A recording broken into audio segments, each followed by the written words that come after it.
téléspectateurs, merci de suivre les programmes de la télévision africaine, la chaîne panafricaine. Aujourd'hui, dans votre émission Question à débattre, nous allons parler de la culture. Nous avons l'honneur de recevoir sur ce plateau M. Khalifa Dramé, initiateur du festival Comcom. Initiateur du festival Comcom, un événement culturel pour la promotion touristique en Casamance, dans la région sud au Sénégal. Par ailleurs, il faut rappeler que M. Dramé est aussi l'artisan. Il travaille aussi avec la calebasse comme symbole de renaissance africaine. Avec lui, nous allons parler de ce festival, la calebasse et sa valeur culturelle. Bonsoir, M. Dramé. Bonsoir, Mme Fatou. Merci d'avoir accepté notre invitation. C'est moi-même, je vous remercie beaucoup. Alors, M. Dramé, nous allons parler du festival Comcom. En même temps, nous allons parler aussi de la calebasse. Alors, comment le festival Comcom utilise-t-il la calebasse comme symbole de la culture et de l'identité régionale? Mais merci beaucoup, Africable. Vraiment, je suis très content de vous accueillir, d'être avec vous sur ce plateau. Vous parlez d'un matériau qui nous a inspirés, nous, et qui reste vraiment un ADN pour nous, puisque ce matériau, nous l'exploitons déjà depuis plusieurs années, la calebasse. Votre question, nous utilisons la calebasse en tant qu'outil appartenant à l'ensemble des Noirs du monde. Je ne parle même pas d'Africains, mais à l'ensemble des Noirs du monde. Dans les 3 temps de la vie de l'Africain, on retrouve la calebasse. Dans le mariage, donc l'union, donc elle symbolise déjà l'union entre des personnes qui se marient. Donc elle est présente puisque tout ce qui va être contenu se retrouve dans la calebasse en tant que contenant. Alors, dans l'autre vie également, une fois qu'il y a un baptême, la calebasse est utilisée puisque c'est là où les cheveux de l'enfant, la tête de l'enfant est rasée et les cheveux sont mis dans la calebasse et puis maintenant enterrés quelque part. Et dans le 3e temps, on retrouve également dans le décès la calebasse. Beaucoup de personnalités, de figures africaines quand même, voilà, au moment du lavage du corps du défunt, donc ça se fait dans la calebasse. Et en dehors de ça, il y a des pratiques socio-culturelles, comme on sait dans nos lieux de libation, comme on dit khamb en Wolof, mais également nous avons une fête populaire au Sénégal qui est la fête de Tamkharit, où le couscous vraiment est bien géré dans la calebasse. Donc voilà comment nous faisons la promotion du symbolisme de ce matériau, un matériau qui unit l'ensemble des Noirs du monde, mais qui appartient réellement aux Africains, qui à travers plusieurs pratiques socio-culturelles, voilà, l'utilisent quotidiennement. Donc voilà, en tant que contenu, mais en tant que contenant également. Alors quel est le rôle de la calebasse dans la promotion de l'artisanat local et l'économie créative dans la région? C'est un rôle de premier plan. La calebasse est à la fois ressource et richesse. C'est important, ressource parce qu'elle est matière première, elle est cultivable. C'est le seul matériau dans le monde qui est à la fois arbre et plante rampante. Donc c'est une matière première, les artistes, les artisans, toutes les populations l'utilisent en tant que matière donc cultivable, renouvelable. Alors le deuxième élément, il est richesse parce que la calebasse inspire. Aujourd'hui, ce que vous voyez des assiettes, vous voyez des tasses, des coupes, vous voyez des porte-clés, vous voyez voilà, tout le récipient, vous voyez des trophées, etc., etc. Donc ça veut dire qu'on peut faire énormément de choses avec ce matériau. Donc l'artisanat se fait sentir à travers les différentes utilisations que nous pouvons faire de ce matériau.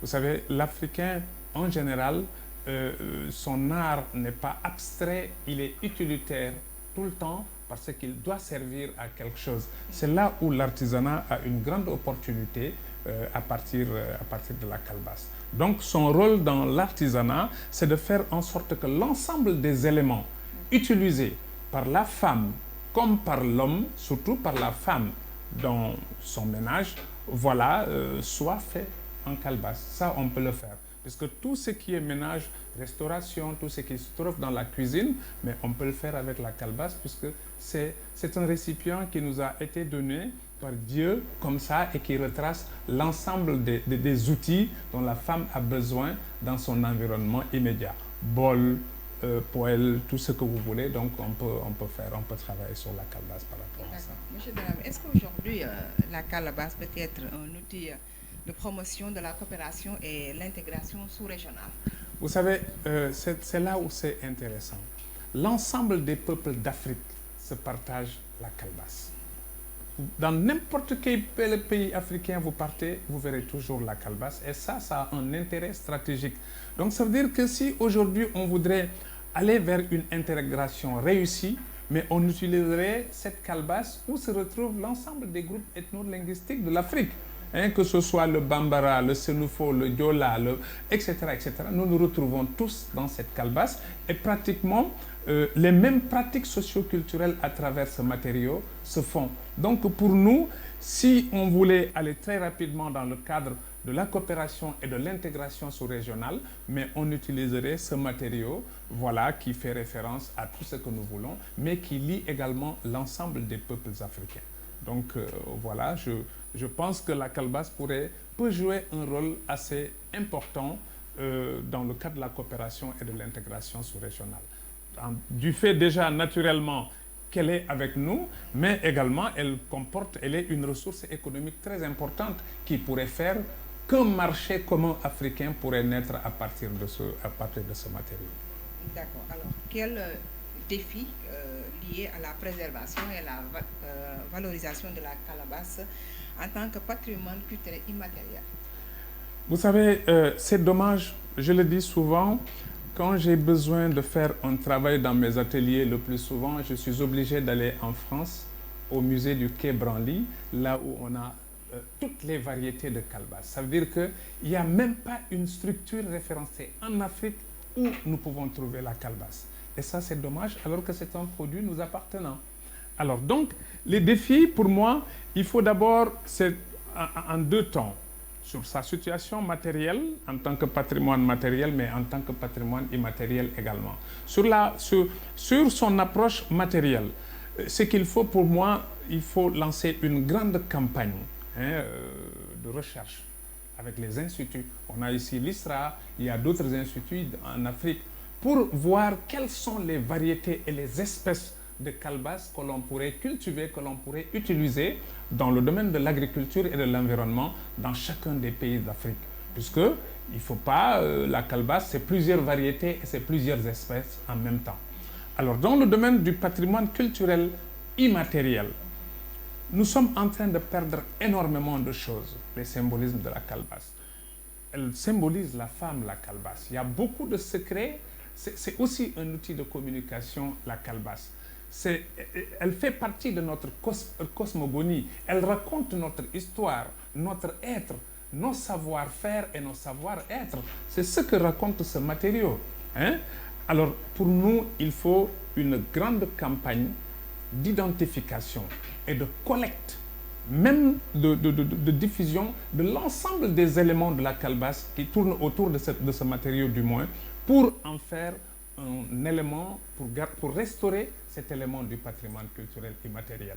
Puisque si la calebasse se perd aujourd'hui, heureusement que grâce aux paysans qui la cultivent encore, on reste avec la calebasse. Sinon, on aurait perdu ses traces, on perd ses traces et avec l'ensemble des intérêts, voilà que ce matériau comporte et ce serait dommage. Donc pour nous, le défi essentiel aujourd'hui, c'est de lancer une grande campagne de collecte, d'identification des éléments et les mettre en musée, puisqu'on ne peut pas, il n'y a pas de musée en Afrique sur la calebasse, avec tout, alors que ce matériau a des rapports avec nous, des rapports très poussés, ça nous dit des choses, ce matériau-là.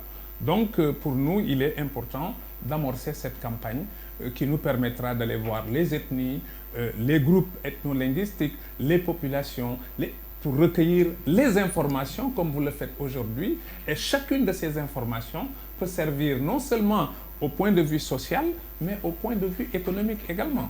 Voilà, pour nous, c'est le grand défi.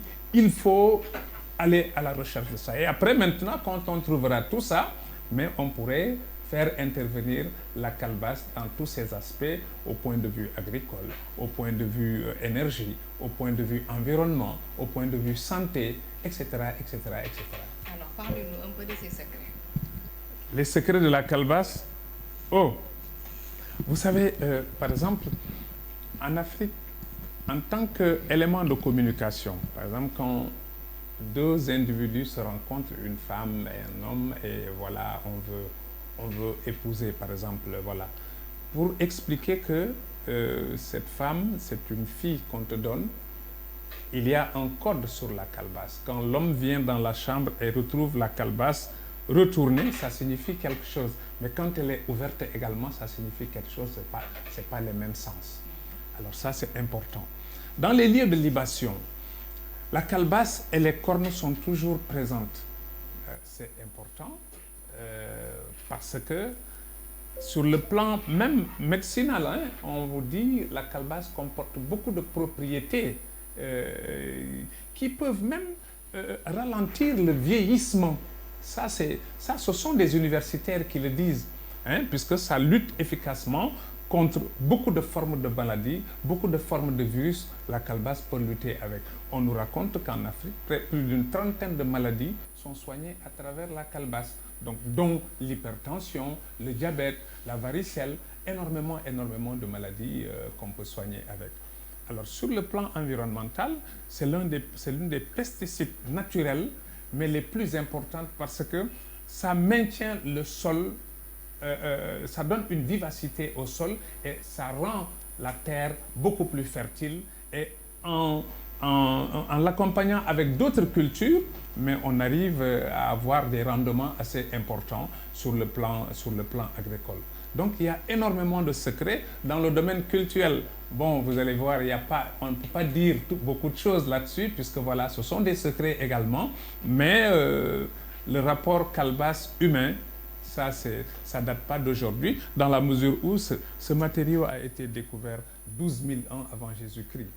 Et 12 000 ans avant Jésus-Christ, et l'ensemble des prophètes, les 24 000 envoyés que Dieu a amenés sur terre, mais la calebasse les accompagne. Et aujourd'hui, en Afrique, comme je dis, dans tous les 3 temps de notre vie et dans beaucoup de pratiques socio-culturelles, mais on retrouve ce matériau. Donc, voilà. Sur le plan secret, économie, il y a énormément de choses. Hein. Je viens de citer plusieurs secteurs qui sont intéressés, qui peuvent s'intéresser à la calebasse, que la calebasse peut intéresser, mais au point de vue social également, nous nous retrouvons, nous, peuples africains, autour de la calebasse. D'accord. Monsieur Dramé, alors nous allons parler du festival. Vous êtes l'initiateur du festival Komkom. Oui. Depuis combien d'années vous organisez le festival Komkom? Nous allons vers la 18e année du festival Komkom en décembre 2025. Ce sera du 15 au 21 décembre, puisque nous l'avons d'abord nous avons initié en 2007 avec l'apport de l'Union européenne, du ministère de la Culture et d'une fondation qui est là pour voir les opportunités qui pouvaient être tirées de ce matériau. Parce que nous, déjà, nous avons conceptualisé ce qu'on appelle la grappe tourisme, industrie culturelle, artisanat et environnement autour de ce matériau qui est la calebasse. Donc, il y a eu une phase test en 2007, mais c'est en 2008, naturellement, qu'on s'est dit on va l'amener à Ziguinchor, pour la simple et bonne raison que Ziguinchor est une région, et la région vraiment dont tous les Sénégalais doivent vraiment faire quelque chose pour cette région-là. C'est important puisque cette région a nourri le Sénégal et cette région a connu un conflit et cette région peut contribuer et contribue d'ailleurs très largement au développement de ce pays, le Sénégal. Donc, suite à cela, nous nous disons c'est un projet de développement que nous avons. Alors, on l'amène en Casamance autour d'un festival qui va parler de la calebasse. Et plus tard, nous l'avons élargi. Et puisqu'au début, ça s'appelait le festival de la calebasse tout court. Maintenant, ça s'appelle Komkom. Komkom, ressources et richesses. Donc, on part du patrimoine culturel, naturel, pour dire voilà ce que représente la calebasse, mais voilà ce que représente aussi le festival pour la Casamance. Donc, c'est la 18e édition. Comme je dis, le festival est d'abord pour nous un instrument de communication et de promotion pour le renforcement de la visibilité et de l'attractivité de la Casamance. Puisque c'est important, une région qui a beaucoup de potentialités et qui a connu un temps assez important de conflits, pour se développer, a besoin d'un véritable instrument de communication et de promotion pour le renforcement de sa visibilité et de son attractivité. Ça, c'est important. Le deuxième élément, ce festival, pour nous, est un cadre de rencontre, bien sûr, d'échange aussi, un cadre de proposition. Mais c'est également un marché à la fois sous-régional et international. Voilà pourquoi, parce que nous travaillons sur ce qu'on appelle la grappe, comme je vous le disais tout à l'heure, tourisme, industrie culturelle, artisanat, environnement. C'est l'ADN du festival Comcom. D'accord. Alors, quels sont aujourd'hui les principaux défis que vous rencontrez pour faire face, pour faire de la Casamance une destination touristique majeure? Alors ça, c'est une grande question. Les pays de tourisme, d'abord, il faut une appropriation. Les défis, il faut une appropriation par les populations et par les acteurs. Puisque c'est important, malgré les investissements que nous puissions faire dans une destination, si les populations ne s'approprient pas la destination, le secteur tourisme, c'est pas bon, on n'y arrivera jamais. On sait qu'en Casamance, 2, 3 jeunes sur 5 ont toujours travaillé dans la culture, dans le tourisme, dans l'artisanat, même dans l'environnement. Donc, malheureusement, le conflit est venu et cela a dégradé énormément de choses. Donc, il faut aller dans ce sens. C'est véritablement un défi à relever. Comment faire en sorte que les populations se réapproprient ce tourisme, ce secteur qui leur a valu une ouverture vraiment internationale, puisque si à un certain moment donné, beaucoup de gens voulaient aller en Casamance de par le monde, c'est parce que cette région était bien stable et cette région a beaucoup de potentialités qui donnaient satisfaction aux clients. Donc, il faut aller vers une réappropriation par les populations et surtout par les acteurs de ce secteur du tourisme. Ça, c'est un d'abord comme défi. Le deuxième défi, il faut aller vers l'amélioration de l'offre touristique dans tous ces domaines. L'amélioration dans le sens du transport, il faut carrément ouvrir, puisqu'à un certain moment donné, la Casamance était enclavée, mais heureusement aujourd'hui, mais il faut aller davantage. C'est vrai qu'il y a 2 aéroports, surtout. Quand je parle de la Casamance, moi, je ne parle pas de région, Kolda, Sédhiou, voilà, Ziguinchor. Moi, je parle de la destination. Alors, Casamance surtout. Donc, il y a un aéroport au Cap, il y a un aéroport à Ziguinchor, ça c'est important. Dans le domaine maritime, il y a déjà un bateau qui fait la navette, mais je pense que pour cela, il faut renforcer le rôle de ce bateau et renforcer les navettes, surtout les rendre moins chères. Donc, le transport dans sa globalité est important. Donc, même sur la route, il faut le transport terrestre, il faut vraiment le fluidifier, permettre à ce que les gens puissent se rendre en Casamance très rapidement. Ça fait partie de l'offre. Le deuxième élément, ce sont les réceptifs adaptés. Vous voyez, la Casamance, c'est la région de l'écotourisme. Hein? Je pense qu'il faut, puisque l'écotourisme, c'est à la fois la nature et la culture, donc il faut faire en sorte que les réceptifs soient adaptés. Il ne s'agit pas de construire des hôtels avec tout ce qui est ciment, bloc, etc., etc. Il faut aller vers cette vision d'un tourisme rural intégré, puisque c'est là où les populations vont bénéficier de la manne touristique, de la manne financière touristique, puisque c'est important. Quand les gens s'approprient, c'est parce que ça leur fait des entrées, c'est bénéfique pour eux. Donc, pour nous, le tourisme rural intégré, l'écotourisme dans sa globalité est quelque chose qui pourrait vraiment cadrer pour l'offre touristique de Casamance. Donc, il faut des réceptifs adaptés pour ça. Il faut également travailler sur la mise en tourisme des secteurs. Vous savez, le secteur tourisme, c'est un secteur, moi je ne l'appelle même pas secteur, c'est une opportunité transversale. Comme on dit en Wolof, Tede Ndiakhanaay. Donc, le tourisme peut s'accompagner avec n'importe quel secteur. Hein, on a vu la santé, l'artisanat, la culture, l'environnement. Alors, tout cela, les affaires, le balnéaire, etc., etc. Donc, il faut vraiment travailler sur l'offre touristique dans sa globalité. Mais aussi, un autre défi, il faut une bonne promotion adaptée en Casamance. On ne peut pas continuer à faire une promotion générique. Non, il faut faire une promotion spécifique pour cette destination. C'est ce qui va nous permettre de faire connaître davantage la Casamance et de l'ouvrir complètement au monde. Et maintenant, l'autre défi, c'est les investissements. Il faut beaucoup d'investissements. Il faut investir dans l'offre. Il faut vraiment des investissements massifs. C'est pourquoi nous prenons toujours ce qu'on appelle un plan Marshall pour la Casamance. Aujourd'hui, bon, il y a un plan Diomaye pour la Casamance, c'est bien. Je pense qu'autour de ce plan, on travaillerait très bien pour faire en sorte que la destination soit complètement ouverte. Il est vrai que l'ancien régime avait donné quelques garanties en détaxant complètement de 10 ans tous les investissements touristiques qui pourraient se faire.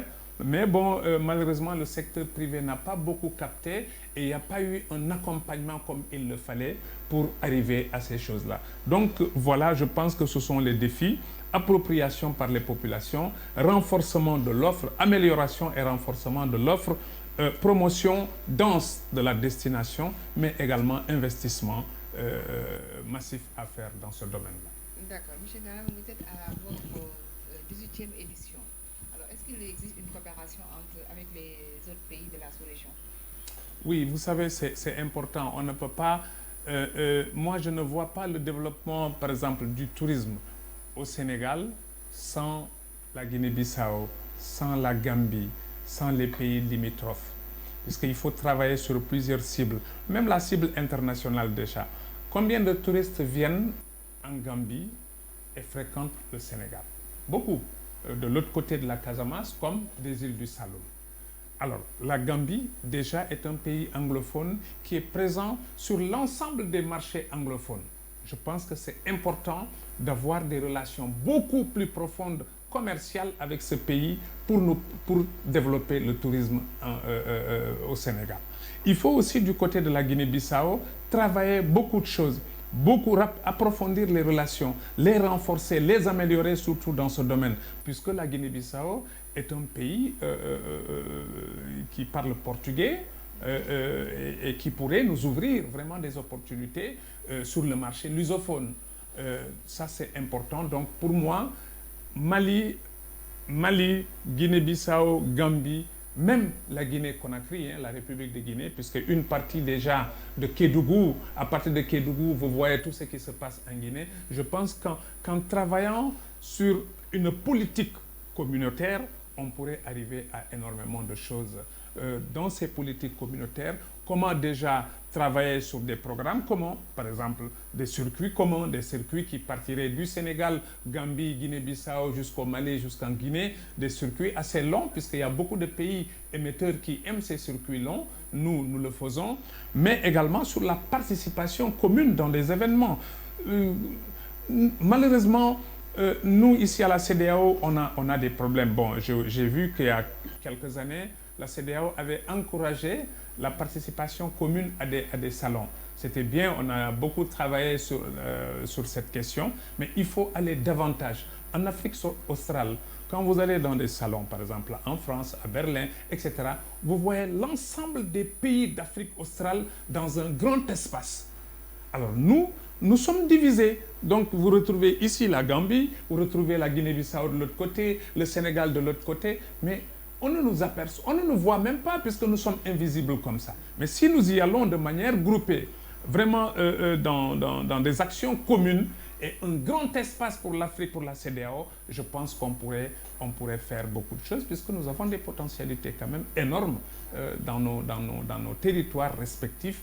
Et pour moi, c'est en allant grouper mais qu'on trouvera des solutions par rapport à ça. Et d'ailleurs, le festival, c'est pourquoi s'évertue avec l'appui du Bureau national de la CEDEAO du Sénégal, vraiment de faire en sorte que l'ensemble de ces pays-là d'Afrique de la CEDEAO soient ensemble, réfléchissent ensemble, discutent ensemble, échangent ensemble. Et ça, c'est important puisque nous notons aussi qu'il y a beaucoup de disparités, il y a beaucoup de problèmes. C'est vrai, surtout dans la libre circulation des biens et des personnes, mais surtout des flux touristiques, puisque quand un touriste, c'est vrai qu'il y a des questions sécuritaires, mais quand quelqu'un achète son billet, décide de venir en vacances en Afrique, mais il ne faut pas le retarder. Donc si vous mettez 3 heures de temps, 4 heures de temps dans des frontières, quelquefois c'est incompréhensible. C'est pourquoi nous devons travailler ensemble. Et le festival, une des activités phares d'ailleurs, c'est ça, de mobiliser les pays,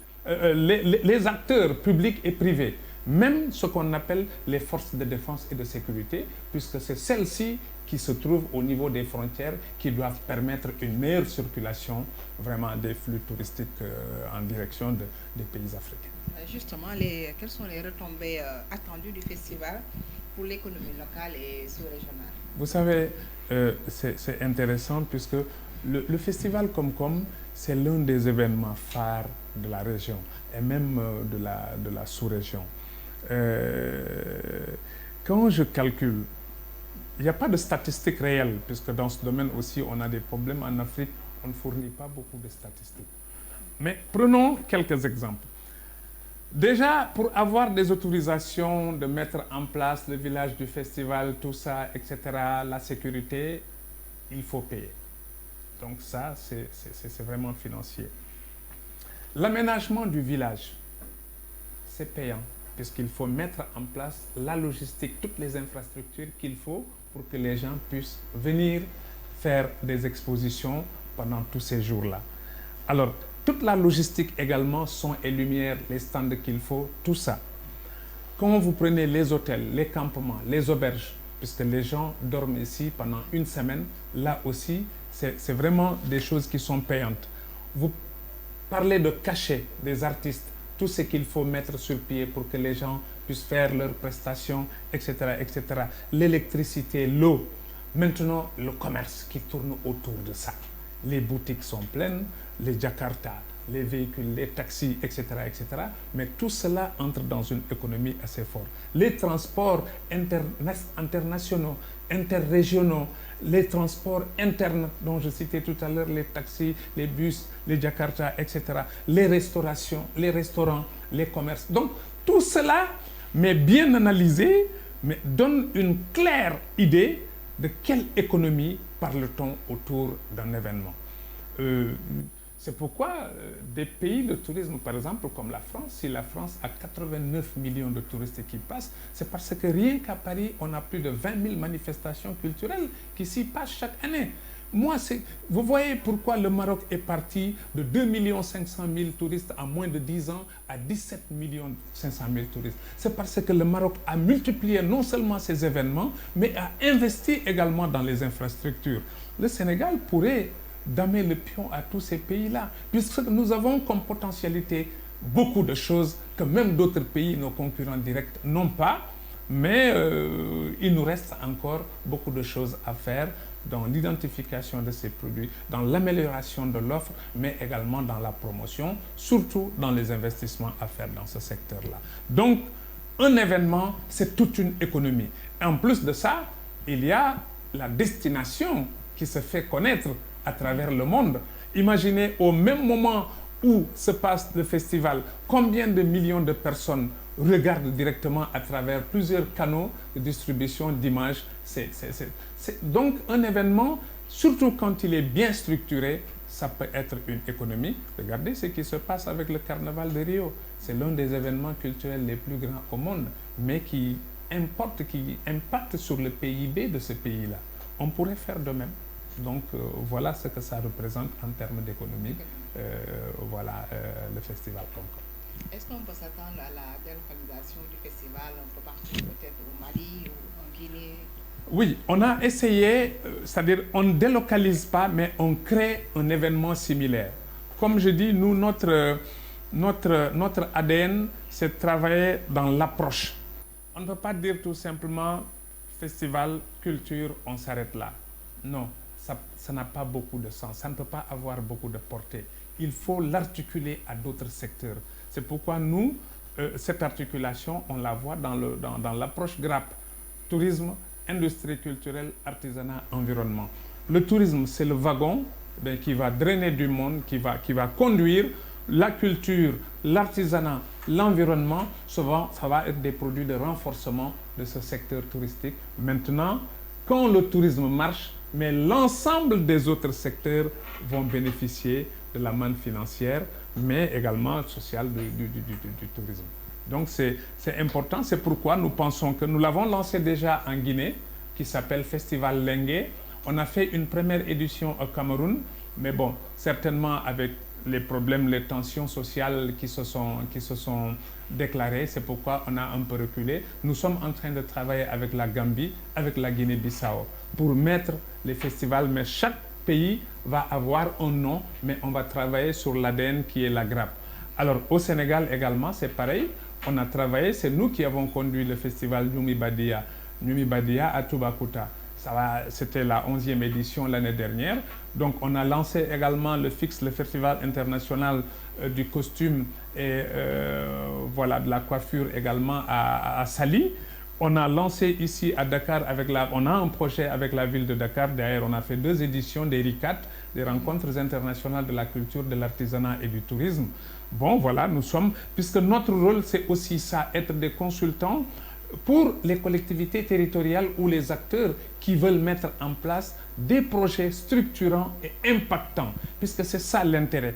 Tant que ce n'est pas structuré, c'est pas bon, on n'a pas un bon contenu, c'est pas viable, ça peut pas drainer une économie, et tant que ça n'a pas d'impact sur l'économie, donc ça n'a pas d'intérêt. C'est pourquoi c'est vrai que beaucoup de gens organisent des festivals, mais finalement disparaissent parce que voilà, il y a des conditions qui ne sont pas réunies. Et un festival, ce n'est pas une mince affaire. Hein.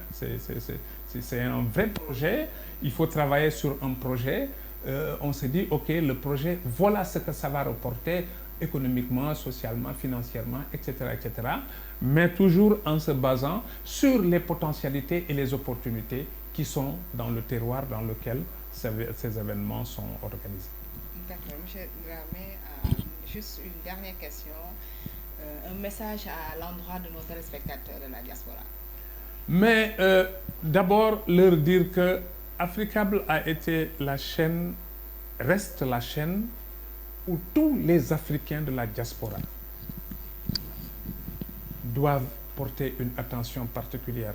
Vous savez, quand on a un instrument comme ça, on dit toujours, celui qui a l'information a le pouvoir. Donc si nous voulons avoir le pouvoir sur nous-mêmes, puisque c'est ça, ces questions de souveraineté, hein, de souverainisme, si nous voulons avoir le pouvoir, on a un instrument qui est Africable. Il faut qu'on s'agrippe à cet instrument pour lui permettre de développer davantage ce qu'il veut. Je ne sais pas si ce sont les États qui sont les premiers actionnaires de ça, mais moi j'aurais proposé que chaque Africain, même si c'est 1000 francs, investisse dans Africable, puisque c'est important. Si nous ratons ça, ce qui s'est passé, je le dis, hein, ce que je dis c'est sincère, l'Afrique avait Air Afrique. Depuis que Air Afrique a disparu, nous ne sommes même plus visibles dans ce domaine-là. On a des compagnies nationales, mais qui peinent à décoller. Donc ça veut dire que quelque part, nous avons besoin d'un instrument commun assez solide. Et aujourd'hui, cet instrument dans le monde de l'audiovisuel, mais c'est Africable. Donc voilà moi le message que je lance. C'est pourquoi moi ça m'intéresse, Africable. Moi je le vois hein, sur le canal. Vraiment c'est une télévision. Puisque quand j'ai envie de voir ce qui se passe au Mali, ce qui se passe au Burkina, quelque part en Afrique, mais je vais voir. Et pourtant, nous avons la possibilité. Hein? L'Afrique va être 1 milliard, 200 millions, 300 millions d'habitants.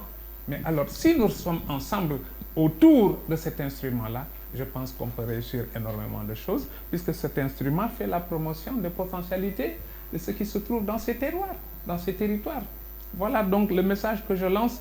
Agrippons-nous, renforçons ensemble Africable pour en faire un outil hein, qui va travailler pour la visibilité et l'attractivité de nos territoires.